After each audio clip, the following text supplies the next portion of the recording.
recording တွေလုပ်တိုင်း background noise တွေပါနေလို့စိတ်ညစ်နေလားဒါဆိုရင်ဒီနေ့တော့ software သုံးစရာမလိုဘဲနဲ့ background noise တွေကိုအလဲတကူဖြောက်လို့ရမယ့်နည်းလေးကိုပြောပြပေးမှာဖြစ်ပါတယ်ဒါဆိုရင်အမနဲ့တူတူကြည့်လိုက်ကြရအောင် background noise တွေကိုအလဲတကူဖြောက်ချင်နေဆိုရင်ဒီ Adobe Podcast ဆိုတဲ့ website လေးနဲ့ဖြောက်လို့ရပါတယ်ဒီ Adobe Podcast မှာဆိုဘာရှိလဲဆိုတော့သူက enhance speed လုပ်လို့ရမယ်နောက်တစ်ခုကကြတော့ဘာလုပ်မလဲဆိုတော့ caption video တွေကို caption တွေထိုးလို့ရတာတွေလုပ်လို့ရတယ်နောက်တစ်ခါကျတော့ convert audio to video ကနေ video ကိုပြောင်းလို့ရတယ်ပေါ့နော်ဒီသူ့ရဲ့ website မှာတော့သူလုပ်လို့ရတဲ့ဟာလေးတွေ record လုပ်လို့ရတယ် edit လုပ်လို့ရတယ် enhance လုပ်လို့ရတယ်ဆိုတာလေးတွေကိုပြောပြရတယ်ကိုကစိတ်ဝင်စားလဲဆိုရင်အမ website လေးမှာနည်းနည်းလောက်ဖတ်ကြည့်ကြည့်ပေါ့နော်အခုအမားတို့ကကြတော့ background noise တွေကိုဖျက်ချင်တာဖြစ်လို့အမားတို့ကတော့ enhance file ကိုပဲသုံးပါမယ်ပထမဆုံး Adobe Podcast ဆိုပြီးတော့ရိုက်ရှာလိုက်ပါအဲ့မှာ Adobe Podcast ဆိုတာကြာလာတယ်ပေါ့နော်အဲဆိုရင်အဲ့ဒီ website လေးဝင်ပထမဆုံးအမားတို့ကတော့ဘယ်သွားမှာလဲဆိုတော့ enhance speed ကိုပဲသွားပါမယ် step enhancing ဆိုတာနှိပ်လိုက်ပါမယ်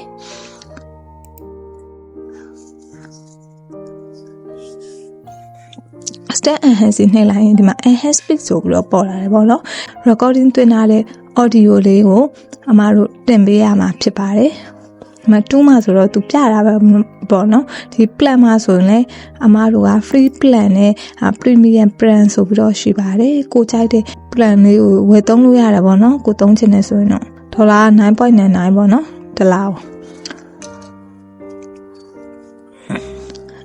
အမားတို့က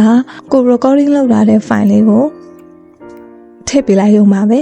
ထည့်ပေးလိုက်ရင် तू ကဒီမှာ processing လုပ်နေတာပေါ့နော်အလုံးတွင်းလုပ်နေတယ်အဲ့ဒါကိုခဏလောက်စောင့်ပေးပါ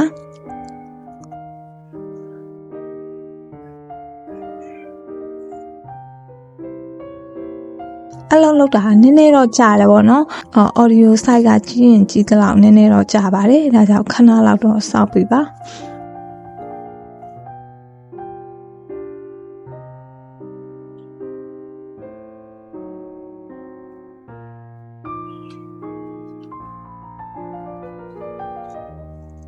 မှာဆိုတော့နောက်ဆုံးမှာတော့ဒီလိုလေးရသွားပြီပေါ့နော် audio enhance လုပ်သွားပြီအမတစ်ချက်လောက်နားထောင်ကြည့်ရအောင် Telegram မှာကိုပိုင် sticker ဖန်တီးလေးကိုပြပြပေးမှာဖြစ်ပါတယ်ပထမဆုံး Telegram ကိုဝင်ပြီးတော့နော် recent လို့နာအပေါင်းလေးကိုညှိလိုက်ကအပေါင်းလေးကိုမှိတ်ပြီးရပါတော့အမကိုချက်တိတိရဖြစ်ထုတ်တာလို့ပုံလေးကိုတော့ထည့်လိုက်ပါမယ်အဲ့မှာပုံလေးကြီးကအများကြီးရှိနေတော့စိတ်ပုံနေတဲ့မှာအမားတို့ကတော့အဲ့ဆိုရင်ဒီမှာအမားတို့ဒီမှာ download ဆွဲလို့ရပြီပေါ့နော်